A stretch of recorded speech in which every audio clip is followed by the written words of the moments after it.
Confira agora o quadro de entrevista com o tema Mediunidade que Consola.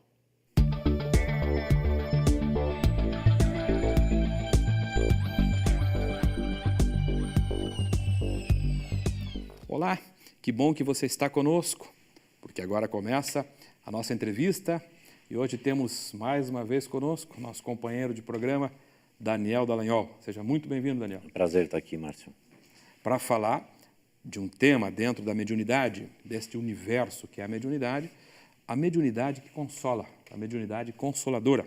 Daniel, o que devemos, o que podemos entender como sendo a mediunidade consoladora?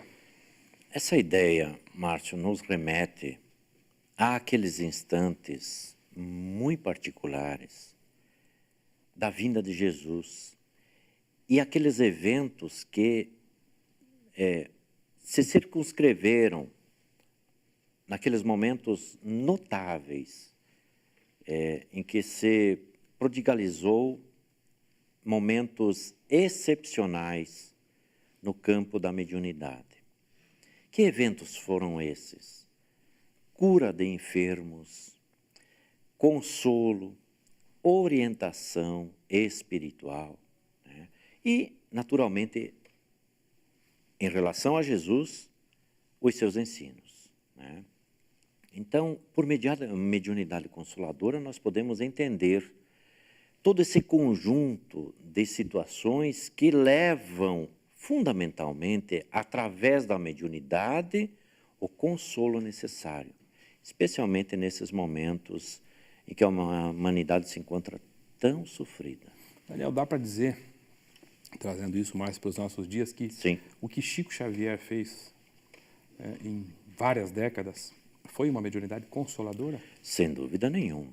Foi muito além disso, né? Porque o mediunato consagrado por Chico Xavier, por que dizemos mediunato? Porque foi uma mediunidade fora do padrão normal em que nós encontramos de ordinário nas casas espíritas, porque a casa espírita trata com a questão da mediunidade com absoluta naturalidade, né? Então, Chico Xavier consagrou-se através da sua mediunidade no campo do mediunato, ou seja, um sacerdócio mediúnico.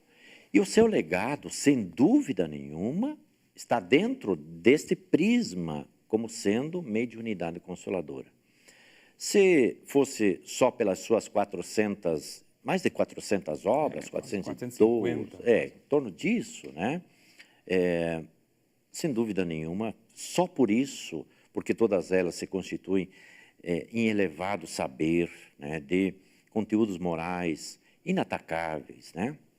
Então, se não fosse só pelas obras, seria pela assistência social, pelas cartas trazidas de consolação dos espíritos para os encarnados, notadamente para as mães sofridas com a desencarnação de filhos prematuros, enfim, né? Então, a mediunidade consoladora é este fator mesmo que traz, através da relação com o mundo espiritual, esses conteúdos de consolo, de fraternidade, uma proposta esperançosa, né? E também pode se constituir no campo da própria cura, né? Porque a criatura que é portadora de algum tipo de enfermidade pode encontrar na mediunidade curadora exatamente este elemento que lhe faculte saúde plena, né? Então, são diversas nuances que nós podemos colocar como sendo esse elemento consolador.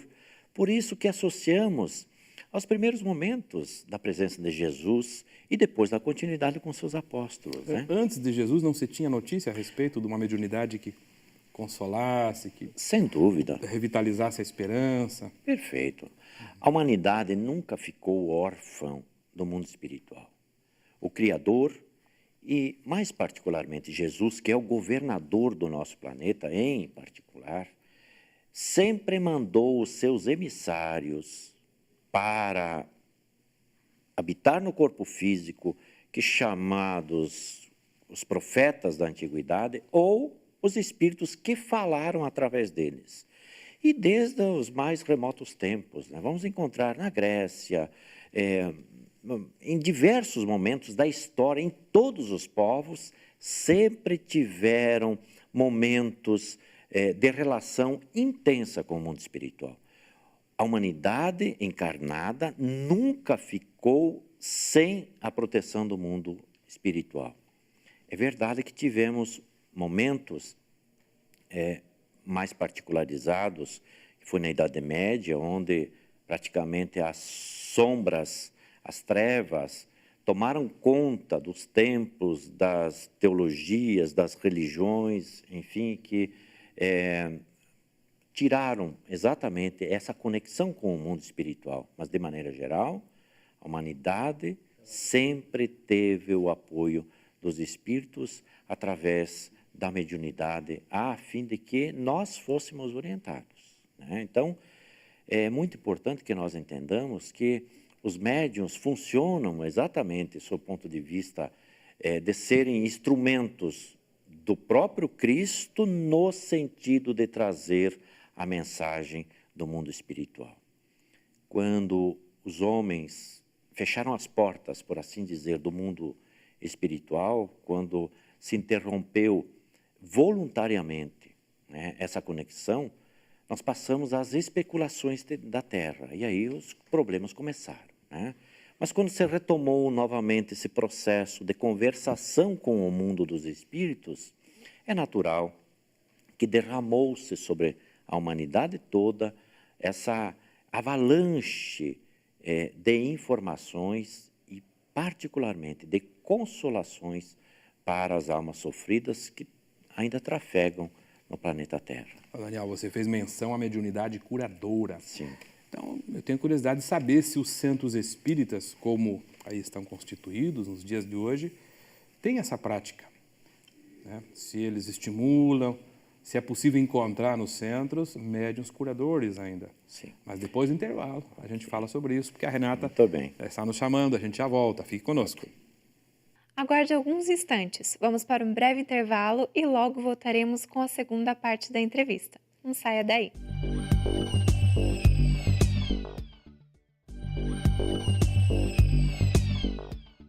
Retornamos com a segunda parte da entrevista e o tema de hoje é Mediunidade que Consola. Acompanhe.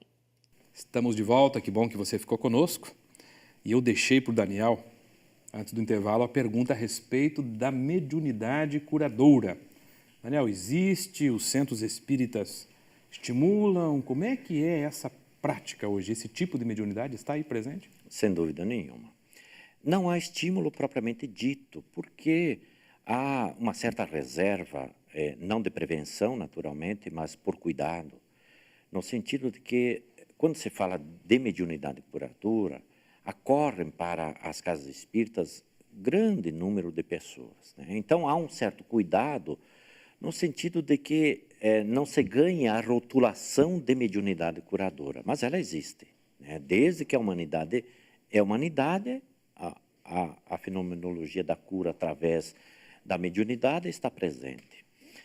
O que nós queremos dizer e que eu acho que é importante nós refletirmos aqui? Quando uma instituição se propõe a curar, e cura é um fenômeno complexo, não está na mão do médium, não está na mão dos espíritos, não está na mão da casa espírita, não está na mão do enfermo, né? Então, quando se propõe, numa atividade no campo da mediunidade, curar as pessoas, é natural que precisa dar resultados. Como a cura é um fenômeno complexo, convém que as instituições espíritas, Márcio, não rotulem como sendo atividades de cura, ainda que tenham todos os requisitos dos trabalhos, médiuns preparados com esta potencialidade, mas ainda assim não se prometam curas.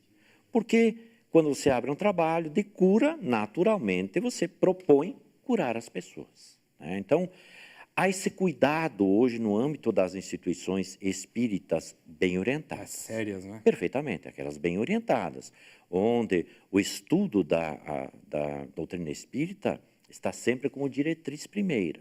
Então, é um cuidado que nós precisamos ter. Agora, a faculdade em si é uma faculdade quase que inerente ao ser humano. Então, né? Daniel, por que é que Deus ou porque os benfeitores espirituais permitem que essas mediunidades, eventualmente, essa mediunidade Sim. em particular de cura, elas aconteçam dentro Sim. das instituições espíritas, inclusive das sérias. Qual é a finalidade do mundo Perfeitamente. espiritual com isso? Veja, toda a criatura, ela tem méritos, né? A cura, quando acontece, é porque está no campo, exatamente, meritório daquele ser. Agora, é bom, e se nós tivéssemos tempo, Márcio, quem sabe nós desdobrássemos essa questão. Quem é que pode afirmar que não obteve uma cura no âmbito de uma atividade desenvolvida numa instituição espírita, por exemplo, que trabalha com a fenomenologia da mediunidade, né? Necessariamente, quando nós vamos buscar a cura para uma determinada enfermidade, ainda que ela não aconteça, quem de nós pode afirmar que aquela atividade não tenha sido um elemento que tenha sido obstáculo para que uma outra enfermidade não tenha surgido? Então, quando a gente trata de cura, é sempre bom colocarmos com bastante comedimento, com bastante reserva essa questão. Mas, respondendo a sua pergunta objetivamente, Deus permite a fim de que, exatamente, quem sabe, se chame a atenção para esta potencialidade do ser humano associada ao mundo espiritual. É verdade que a medicina, como ciência divina, também está aí para a atividade curadora, né? Mas é possível que, através de um médium que tenha a faculdade de curar pessoas, se atinja a cura sem qualquer interveniência medicamentosa ou pelas vias comuns que nós conhecemos. É o benefício divino que chega pelas formas mais indiretas, né? E o campo da mediunidade curadora é um exemplo notável desta mediunidade consoladora, né? Porque há criaturas que... Chegam realmente quebradas, né, Daniel? Olha, a gente que acompanha e transita pelo centro observa, né? Pessoas que chegam em estado lamentável, mutilados, que precisam. E isso pode causar estranheza, né, em algumas pessoas, mas Jesus conhecia profundamente a criatura humana. Perfeito. E, nada obstante, ele fez curas, do ponto de vista físico mesmo. Sim. E alguns desses que foram beneficiados, né, recebendo de Jesus a saúde como doação, retornaram a uma vida desregrada. Será que Jesus não sabia disso? Ah, sabia, né? E por que ele curou, né? Pois é. É a misericórdia, né? Jesus é uma alma incomum, é um ser incomum, um espírito incomum, né? Sempre estava aberto. Por isso que o resgatamos no início da nossa conversa. Ele sempre estava aberto, sempre estava abrindo as portas, estendendo as mãos a fim de resgatar os seus irmãos em humanidade. Então, para ele, a cura era um fenômeno simples, né? É um fenômeno simples para Jesus, né? É natural que as criaturas não compreenderam o alcance do benefício e, como diz você, muitos deles retomaram o status vivido anteriormente. É natural que o que se prefere, Márcio, por isso que a mediunidade, e Chico Xavier é este exemplo, Divaldo Pereira Franco é este exemplo, que traz, através da boa literatura, né, a compreensão, porque disto advém o consolo. A enfermidade, Márcio, como você bem sabe, é muitas vezes a medicação que a criatura necessita para a cura da sua enfermidade, que não é do corpo, é da matriz espiritual, né?